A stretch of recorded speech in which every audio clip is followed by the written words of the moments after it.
Dear Mr. President, dear presidents, members of the governments, members of the parliaments, excellencies, dear friends, dear young regional leaders from all over Ukraine, dear best Ukrainian students, thank you very much for coming to our 14th Yalta European Strategy Conference.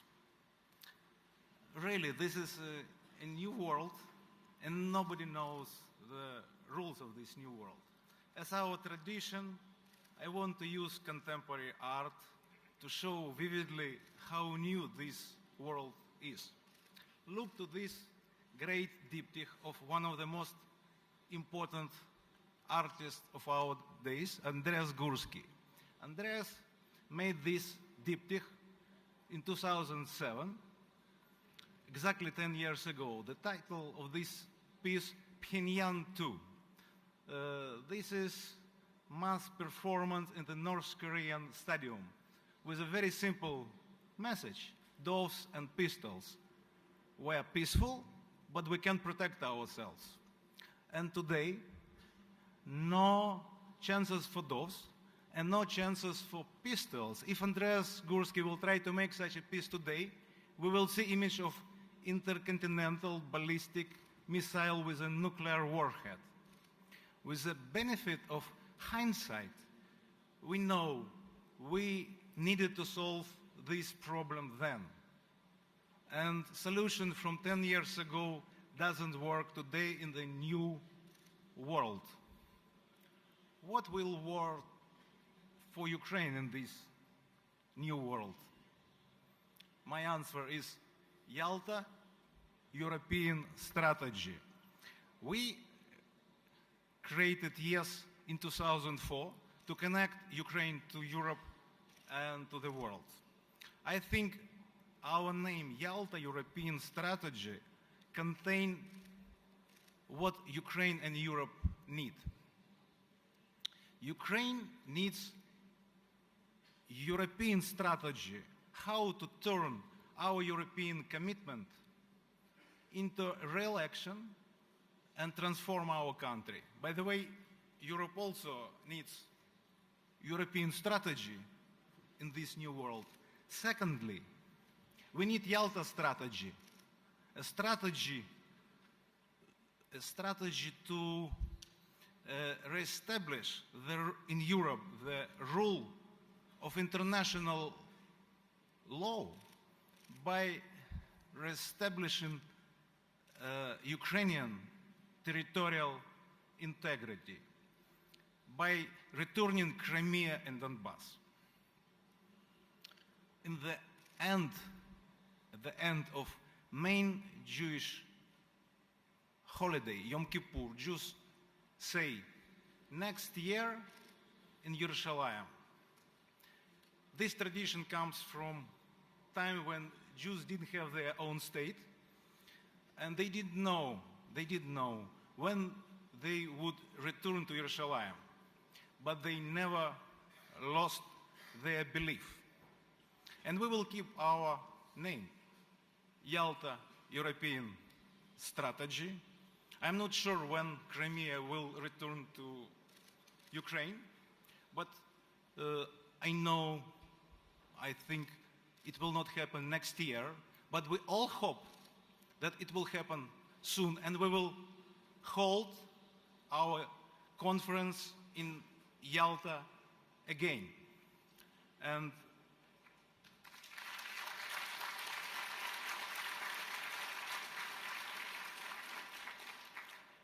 And that's why I have a suggestion. I have a suggestion already now for chairman of our board, President Alexander Kvasniewski. In the closing speech, in the end of our conference, let's establish our tradition to say, next year in Yalta.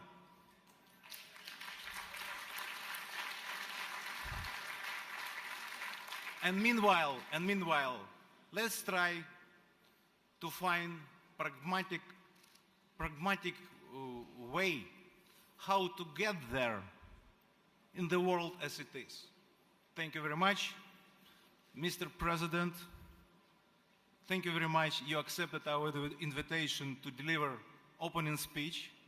You have today a fantastic moderator, Richard Haass, who is the President of Council of Foreign Relations. I wish you success because Ukraine needs success. Thank you very much. Mr. President, the floor is yours.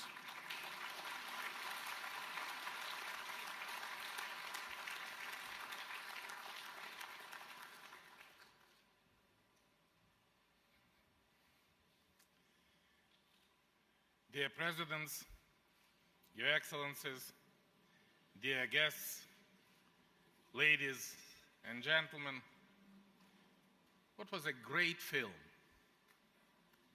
Really. This is exactly described the situation we discussed last year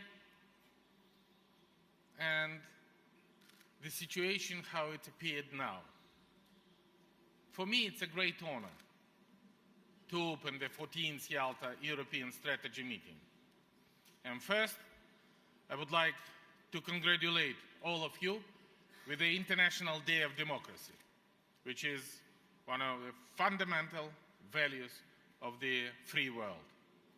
A year ago, we discussed storms of changes. That was the name of our topics on the Yalta European Strategy. And their consequence, not only for Ukraine, but for all our civilization. And all of us remember the general mood in the room of that day. There were very deep concern about the looming future. Some participants assuming that the chances of the civilized world to survive were 50-50. And you may simply recall the scale of the risk.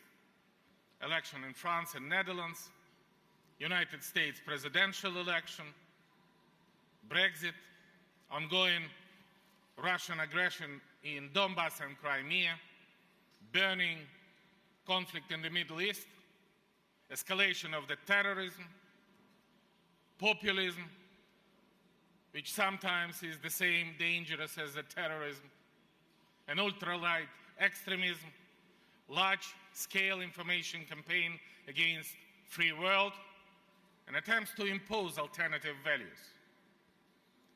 Visa-free regime and association agreement were hanging by the thread, and hundreds of incidents of shelling per day by the Russian troops and militants in Donbass. And we were balancing on the knife edge over the cliff of the chaos and uncertainty. And somebody was uncorking already the Crimean sparkling wine and arranging the chairs in the occupied Yalta to divide the world once again. And I like the phrase of Victor, no chance. Next year for us in Yalta.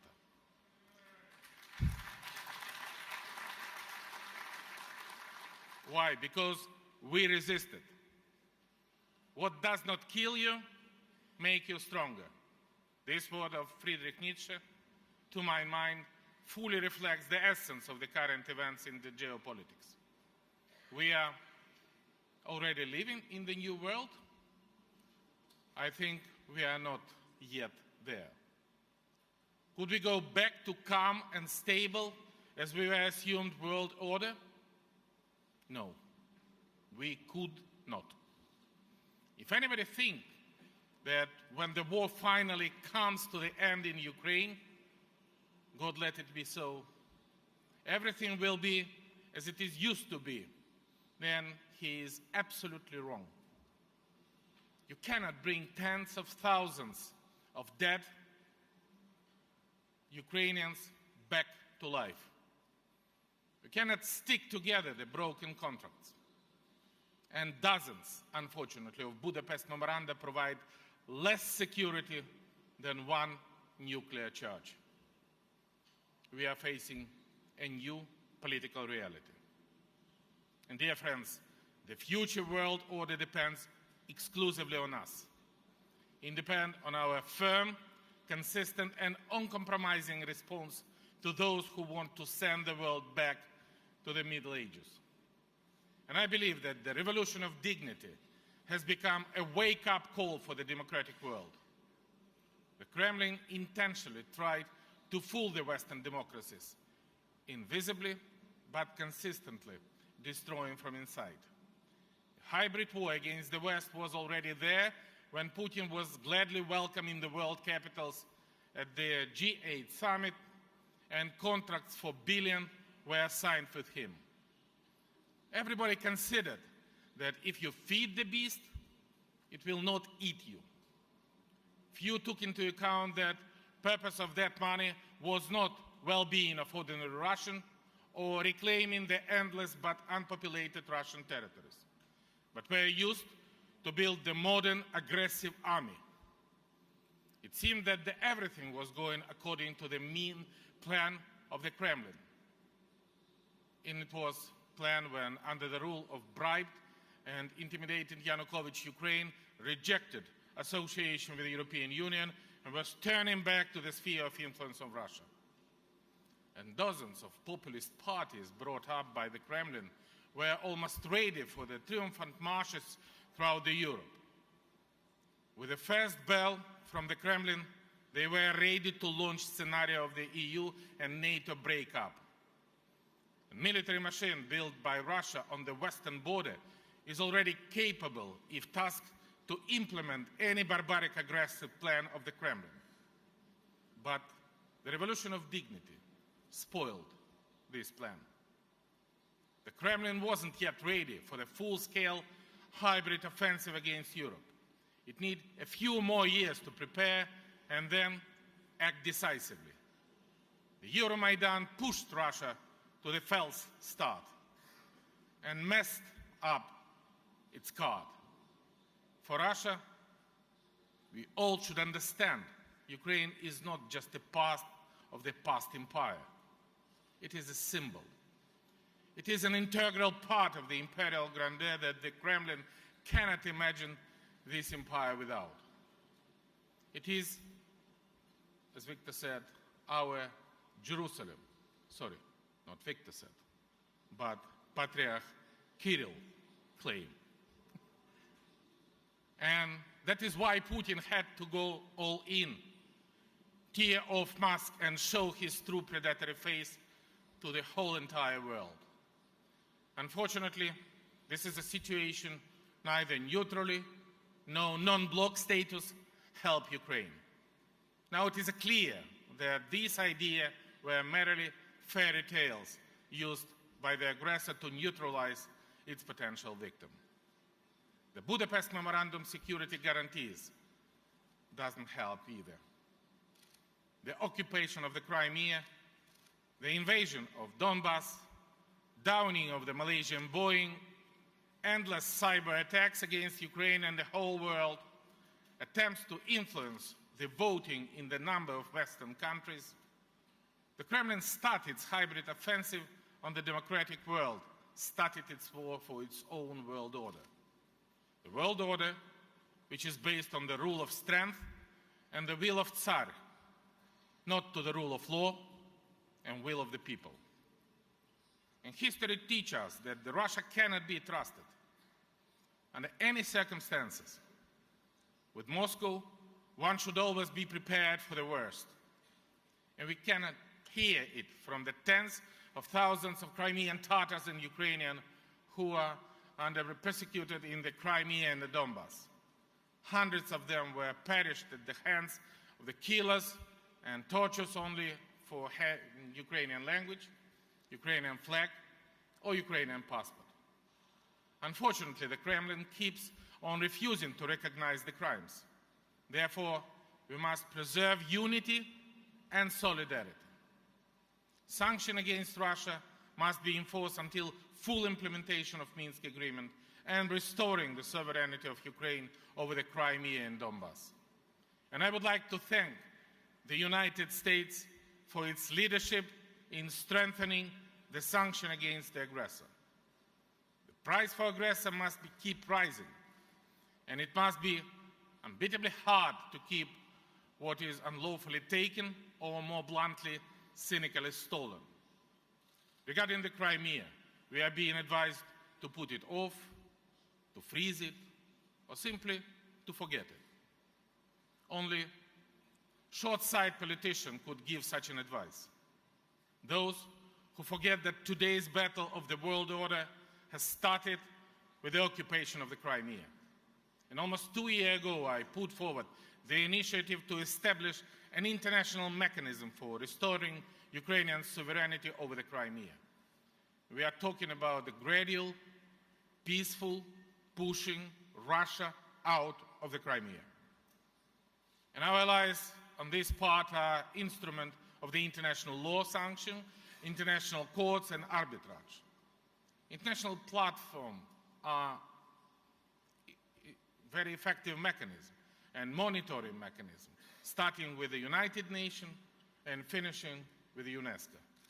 The fact that the highest international level, UN General Assembly, Russia was recognized as the occupying power, proved that we are on the right track. We count on the coordinated and targeted support of our international partners.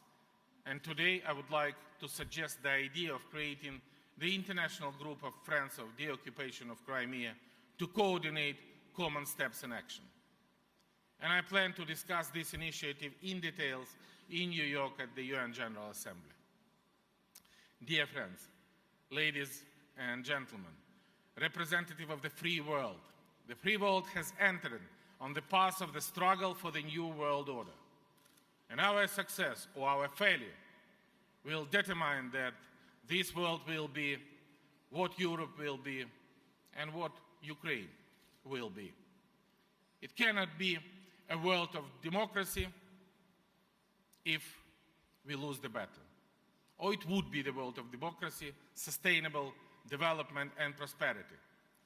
A world which will live by the accomplishment of our civilization, achievement of Elon Musk, capability of artificial intelligence, research of Hadron Collider, and prospects of secure encrypted currency.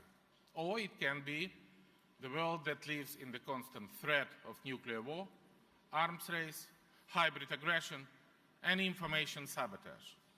The choice is clear. The path to our victory is again unity and solidarity. And it is necessary to strengthen the transatlantic unity, putting aside any artificial or minor difference between Europe and the United States. This agreement, this is exactly what our opponents and enemies are waiting for. And we have no rights to provide them with the trump cards. The idea of European integration must get a second wind, a new dynamic.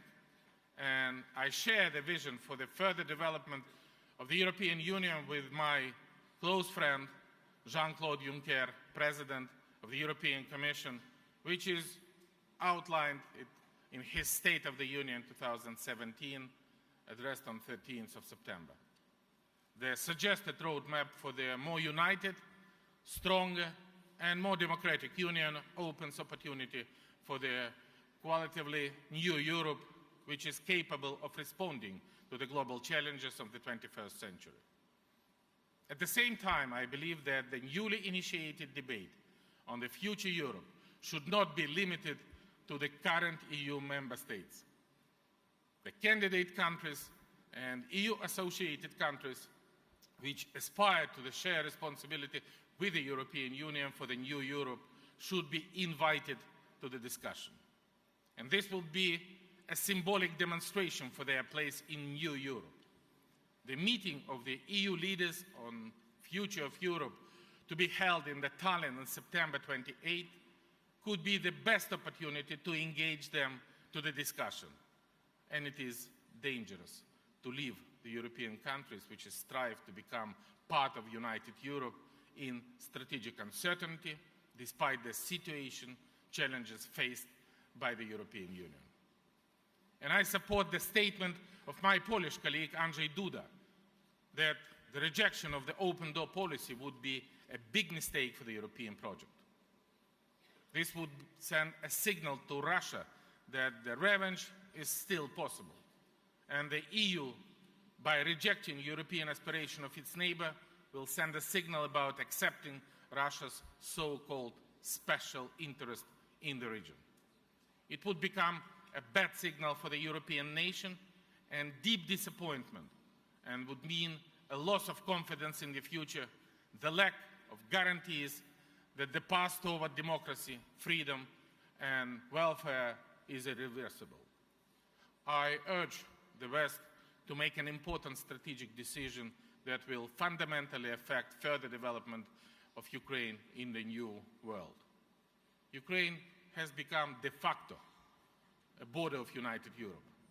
Today, we are once again fulfilling our millennial mission of defending our common European home from threats from the East. And hundreds of thousands of Ukrainians are raising their arms to protect not only the freedom and independence of their own state, but also security of the whole Europe and our common values. And no one in the history of European Union has paid so much blood and iron for a European perspective and EU association. Ukraine is rebuilding its economy, its infrastructure, turning into an integral part of European continental economy. The deep and comprehensive free trade area has allowed us to restructure our foreign trade and increase the share of the European market up to 40%. Over the 8 months of this year, our goods turnover has increased by a third comparing to the last year, amounting $25 billion. And over the first 90 days of visa-free regime, more than 250,000 Ukrainian citizens have taken advantage of the opportunity to travel freely to the countries of the Schengen zone, experienced all the benefits of the free movement. The Ukrainian society realized that the integration the EU is a powerful factor for preserving and strengthening sovereignty, security, and well-being. Our next common task should be synchronized Ukrainian aspiration and European and Euro-Atlantic capabilities. We are working to rebuild our security system according to the NATO standards, and an urgent task is to receive alliance arm and military technology. The aggressor must know that the road to Europe through Ukraine is closed. The European neighborhood policy is almost bursting at the seams. We need to breathe a new life into the Eastern Partnership. After entry into force by the Association Agreement and visa-free regime, it has lost its gravity. Ukraine will become more deeply integrated into the sectoral policies of the European Union and will fight for the full extension of it on the four freedoms: the free movement of goods, free movement of services, free movement of capitals, and free movement of people. We are moving further towards the association with the Schengen area, joining the EU Customs Union, the EU Energy Union, the EU Single Digital Market, and it would be very interesting for me to get the results of the study on the implication of the Ukraine's integration into EU Customs Union, which, as I know, will be presented tomorrow to forum participants. And I am convinced that the implementation of this project is beneficial not only for Ukraine, but its own turn also for the whole European Union. Despite the ongoing Russian aggression, Ukraine has not only proved its ability to implement reforms over the 3 years, but demonstrated the first results. And our economy is growing. The banking system has been cleaned. Budget spending has been cut, and successful cooperation with the IMF and underway. Furthermore, the leading credit agencies has upgraded Ukraine ratings. Europe needs a strong Ukraine in political, social, and economic terms. And we should create and implement the necessary precondition for transit for the economic stabilization to the economic growth. And I welcome and fully support the initiative of our Lithuanian friends on the establishing a support plan for Ukraine.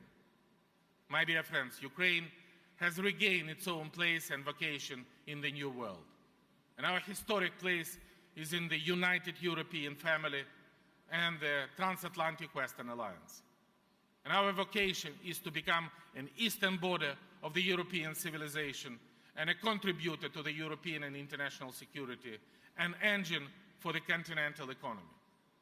And we will be fulfilling this vocation together with you, my dear friends of Ukraine. And we will move to the full-fledged membership of European Union and full-fledged membership of NATO. As the events of the recent years have demonstrated, this is the genuine guarantee for the Ukrainian independence, sovereignty, welfare, and prosperity. And I wish you fruitful discussion, and thank you for your kind attention. Glory to European Ukraine, and next year in Yalta.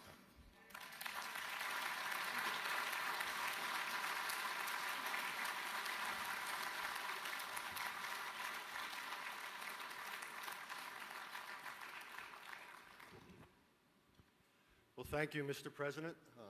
Good morning. I'm Richard Haass from the Council on Foreign Relations. Mr. Secretary, always good to see you. Victor, again, thank you for collecting such an extraordinary group of individuals and talent. I'm going to ask one or two questions, then we'll open it up. Mr. President, you and both Victor referred to the phrase that Jews cite once a year at the end of the Passover Seder, next year in Jerusalem. The only problem with that refrain is that it's often been a long wait. So if one starts speaking about next year in Yalta, we want to speak about years, not decades, not centuries. What is in Ukraine's power, what is in the power of the West, do you believe, to accelerate this process? What would you recommend be done to bring the date nearer? Thank you very much indeed. If you need very short answer, this is two words: unity and solidarity. Unity of the whole world. That's why Putin was so happy last year when Europe was disintegrated, election was unpredictable compared to Russia, when everything is predictable. But this is the sign of the democracy. And democracy and values win this year. And our strong belief, maybe much stronger than anybody else, will bring us faster to Yalta than Jews to Jerusalem. I also wanted to talk about the internal challenges here. You turned to that towards the end of your thoughtful remarks. When I told people I was coming here and I asked them about what we might discuss, a consistent refrain was that of dealing with corruption, with dealing with property rights, with dealing with the strength of civil society here. And there was simply a concern that alongside the economic strengthening of your country, there were still systemic problems dealing with the rule of law and, above all, with opposition to corruption. So how do you respond to that? Does corruption exist in Ukraine? Unfortunately, yes. Does the situation is significantly improving? Definitely. If you take any sphere of the corruption which previously feed the government official and corruptionist, first, that was an energy sphere and buying gas from Russia. Now, more than 2 years, no single cubic meters of Russian gas we buy in Ukraine. We launched an efficient mechanism for the compensation of VAT. And yesterday, when I have a meeting with the business community, this is completely different mood of business community and business circle. And the enthusiasm of the business that most of the businessmen and investors, both local and international, plan to increase up to 30% their investment in Ukraine. All funds which was created for investment in Ukraine, 5 funds, as far as I was informed, were now full of investment. And next week, we're finishing the placement of the first Ukrainian commercial sovereign bond. And I keep my fingers crossed that it would be very successful. This is the vote for future of Ukraine by dollar, pound, euro, and any other currencies. If you take the budget figures, de-shadowing of the economy, money flow which feed the corruption before, now in the budget, and we increased 2.5 times the state budget, and up to from 7 to 10 times the development budget of the local communities. That was before work for the corruption. And if you take any other sphere, including the creation, the independent anti-corruption institution, it's not only created, it starts to work. And every single week, it is arrest the high-ranking corruptionists, ministers, members of parliament, including from the coalition, and parliament voting for lift the immunity. We launched the biggest in the world program for the electronic declaration. And about 1,200,000 people fill up all these assets, which never happened, not only in Ukraine, in the world.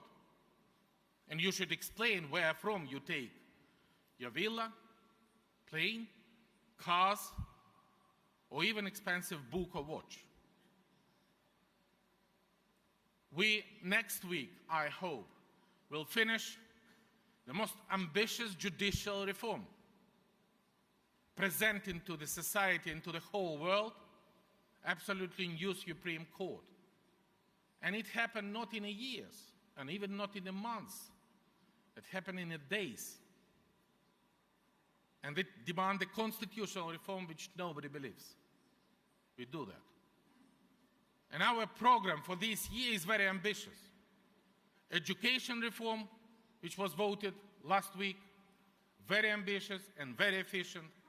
Pension reform, sometimes unpopular, but decisive, which nobody demonstrate the political will to promote it and to vote for it. It would be done for the second reading. Healthcare reform, which is in some countries is extremely dangerous, but we do that because this is our obligation, decisively reform. A few days ago, I finished on the National Council of the Reform, very ambitious new privatization law, which create absolutely new conditions for the transparent and effective privatization using the Western advisors, and it would be massive privatization in the next month. We create for them all the conditions. And list of reform would be quite long, because this is our only possible strategy. Peacefully return back, not only Donbass, but together with the visa-free, together with the association agreement, return back Yalta. For the reality, our appeal next year to Yalta. Thank you. Mr. President, I'm going to ask one last question before I open it up. There's the hope of next year in Yalta. There's the reality of next week in New York. And you are going there. I expect you'll have at least some interaction with Mr. Trump. What is it you are hoping for from this president and this new American administration? Next year to Yalta, but this year in New York. We have to do a lot before the next year. And on our meeting, I expected not only defensive weapons, which significantly increase our defensive capabilities. We hate the idea to attack anybody. We just want to confirm the fact that aggressor will pay much higher price if he violates the Minsk agreement and attack my troops. This is absolutely fair. But we want a peace, and I am a president of peace. And that's why we are so concentrated on to promote our 2-year-old initiative about peacekeepers in Donbass on the whole territory of the occupied Donbass, including uncontrolled part of Ukrainian-Russian border, to stop the new flow of Russian troops, the new flow of Russian arms and ammunition, and to bring peace back to the people of Donbass. Because there we have a humanitarian catastrophe, a 60% level of unemployment, a disastrous level standard of living. And this is the only way how we can demonstrate our success. First of all, in the Donbas region, in Mariupol, in Slaviansk, in Kramatorsk, in Lysychansk, in Stanitsa Luganskaya, in Shastya, everywhere. And people start to understand that even poison of Russian propaganda can be removed. Thank you. Thank you. Let's open it And, up. sorry, but for the why I'm happy and what's the perspective of our cooperation with the new administration. I'm extremely happy the statement of the State Department representative that they support peacekeepers in Donbass throughout all the territory. And our partners in Europe, British, French, German, support this idea. And this is, you should understand, this is not because we want to have more armed people in the Donbass.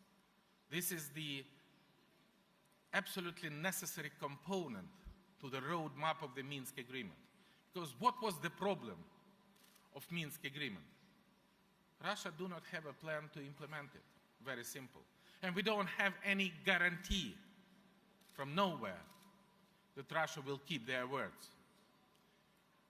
And when we propose now on the Normandy format the roadmap, sequence and guarantee, the peacekeepers can be an instrument that the roadmap will be kept. And the security package will be at least implemented. And I think this is the most important part of the strategy for returning Ukrainian sovereignty on the occupied Donbass. Thank you. Thank you. Let me turn to questions from you all. Scholar. Yes, sir. There are microphones? I don't know. Do we have microphones for people here? Yeah, there's one making its way slowly there. Thank you very much. Michael Gala, standing rapporteur on Ukraine in the Foreign Affairs Committee in the European Parliament. Mr. President, we have come here again as friends and partners of Ukraine to support you in your efforts to get the country on track and to that the Ukrainian people can eventually enjoy the result of their efforts and sacrifices and fixing the challenges they face. There are challenges from outside, but there are also those from within. And I share your foreign policy analysis. However, still, and you alluded to that, there was a poll from the International Republican Institute this summer saying that the most important topic for Ukrainians was still the corruption within state bodies. I'm confident that your country will not be defeated from outside, but there are those who think there is a risk that the country might fail from within, because there are still those in business and politics that seem to practice old behavior, because civil society organizations feel to get under pressure, and because anti-corruption measures turned ineffective. You alluded to many efforts and steps that you have taken, but still, in the following 12 months, which is your concrete roadmap to deliver? What about the auditing of NABU? What about either a special court on anti-corruption, or if that takes too long, a special chamber in the newly set up Supreme Court to get really those who are culpable to court and to their responsibility? Thank you very much. First of all, I think that it is absolutely necessary, and I mentioned it in my State of the Union in the Ukrainian Parliament. We need the independent and competitive audit of the anti-corruption system in Ukraine. And I want to use this opportunity to invite you to participate under the umbrella of the World Bank, or any other reputable institution to provide the effective audit of the real anti-corruption efforts of Ukrainian state and the results of it. Because sometimes, especially now, when we have in a 1.5 year the election, we move from the professional discussion on the, including the NGO organization, to the political fighting. And we need the objective word. What is the problem and what is the achievement? And I'm open for that, and I invite for that. For the anti-corruption court, we have registered the draft law in Ukrainian parliament and all judicial reform, including the constitutional reform. It is absolutely necessary to have an expertise from the Venice Commission, Council of Europe, and expert of European Union. I hope that in October we will have a first report and first results. Just for your information, the judicial reform, constitutional judicial reform was voted in spring last year. Now it's autumn, year 2017, and we still do not have the Supreme Court. 1.5 years is just to create testing, polygraph, NGO watchdog examination, all the procedure. It takes 1.5 years. Frankly speaking, I don't have 1.5 years or 2 years to wait in new anti-corruption court. And I want to ask all of you, could you raise the hand if in your countries exist anti-corruption court? In any of your countries? Maybe in France, maybe in Poland, maybe in Sweden, maybe in Germany, maybe in the United States? Where? Maybe, no hands. Where anti-corruption court exists? In the countries who demonstrate the great achievement of the fighting against corruption. They exist in Kenya, in Uganda, it seems to me in Malaysia, and in Croatia. But I speak with the Prime Minister Plenković, they are not very much happy with the existing particular structure. Maybe this is the reason, not the name of the institution, but the function, trust, professionality, and independence of the court system. With that situation, I hope we can create anti-corruption chamber next month, and then, if it would be creating anti-corruption court in the year 2019 or 20, welcome. I think this is every single day of not existing anti-corruption institution, including the chamber, is extremely dangerous for Ukraine. Because everybody knows we have the independent anti-corruption institution. I do my best together with my team to create independent court system. We have an intensive and effective cooperation with our international partners. And I think the first results will bring very soon. Thank you. Yes, ma'am. Marie Beck, German Parliament Foreign Committee. Mr. President, I want to express my skepticism towards the plan that the blue helmets would really bring about a new situation on the ground. I've been in Bosnia for 3 years, seeing blue helmets who did not have a robust mandate, who did not have decided nations in the back, that really wanted to express what was happening on the ground, a Serbian aggression and a country that was defending itself. We have many similarities now in the Donbass.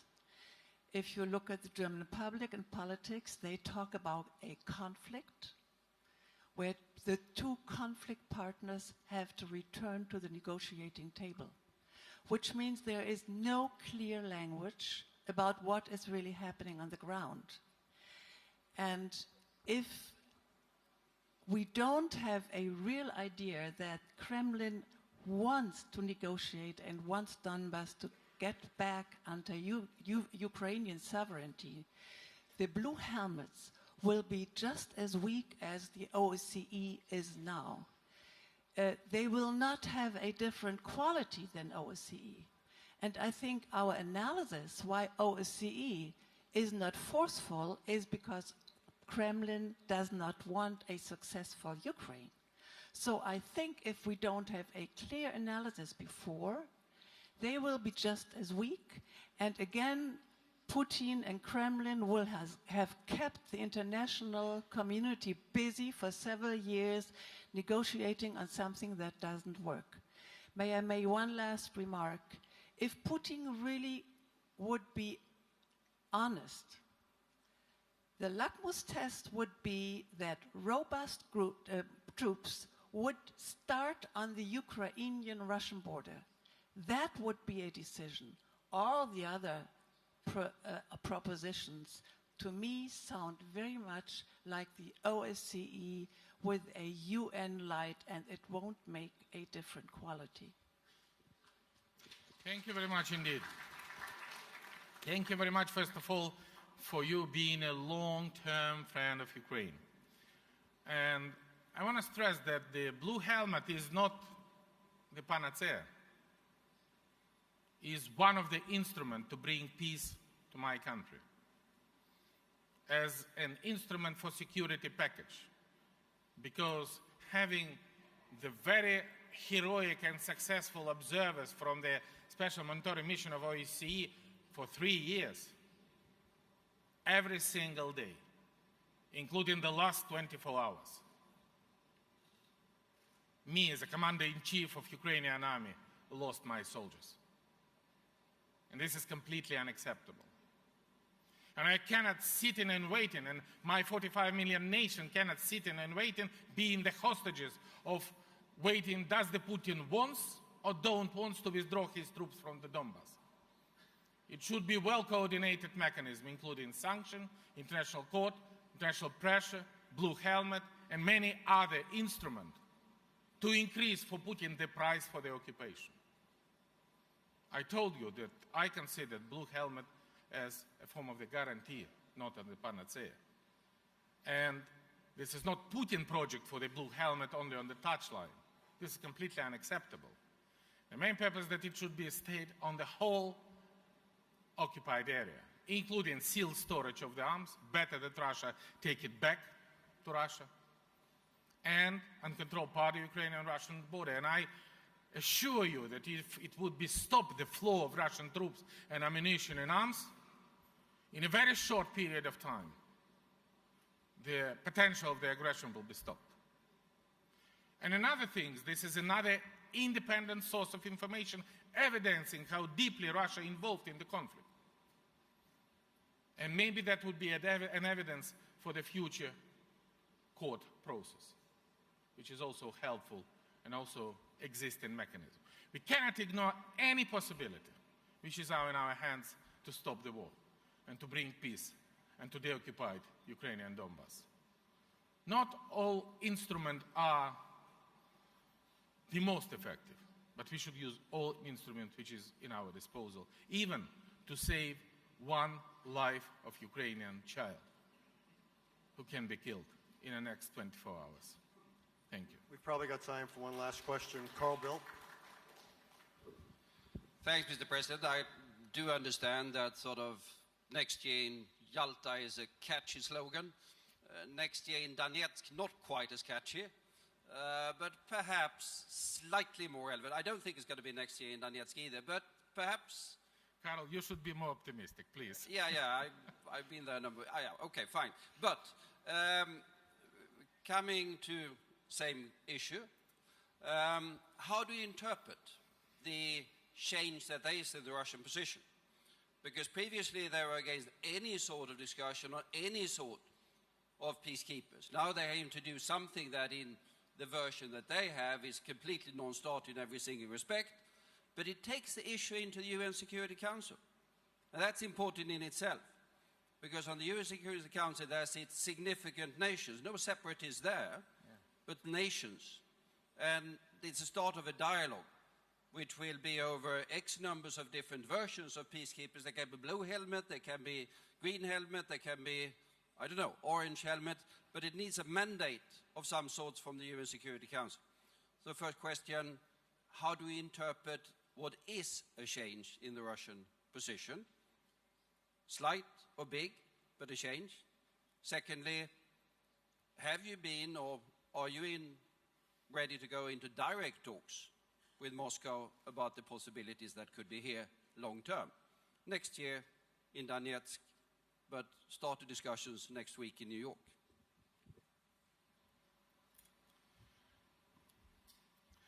Carl, you are absolutely right. The different form of UN presence under the mandate of Security Council of United Nations is extremely important for us. And there is a different form, peacekeepers, peacemakers. The unique opportunity which UN has simply in the world not exist in any other form how to support and to keep the peace. We think about the armed police mission of the OSCE, but OSCE is not prepared for this mission. They never do that. And just to learn OSCE, it takes years.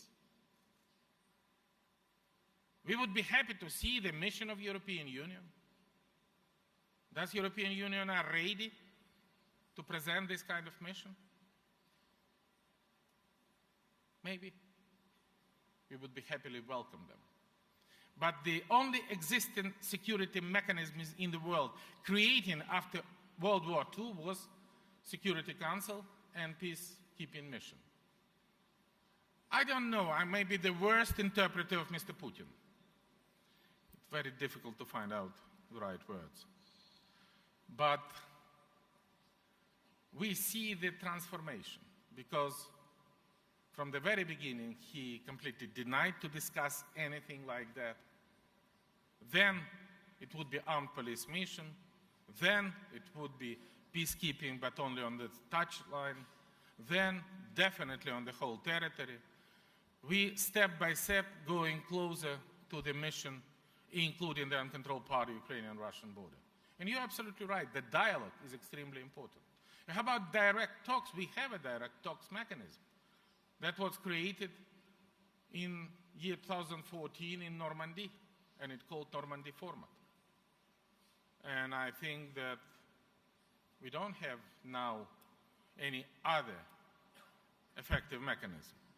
But I would be happy if we launch this discussion next week in New York about the peacekeeping, and the peacekeepers on the whole territory of the occupied Donbass would be in agenda of our next meeting in the Normandy format.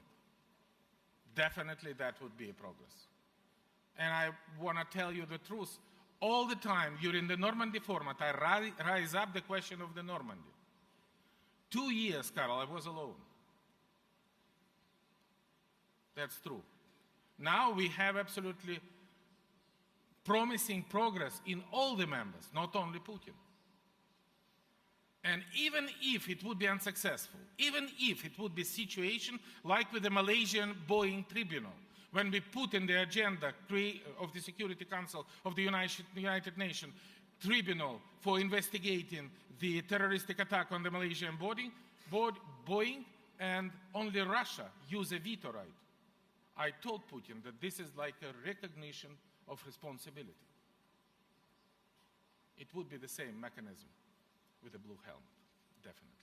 Thank you. Mr. President, thank you for getting us off to such a good start. I know a lot of people have questions, but we're already behind schedule, so we're going to have to stop here. I'm told there's about a half-hour break for a conference picture and for caffeine. We resume here at 11 a.m., and I wish you only the best next week in New York.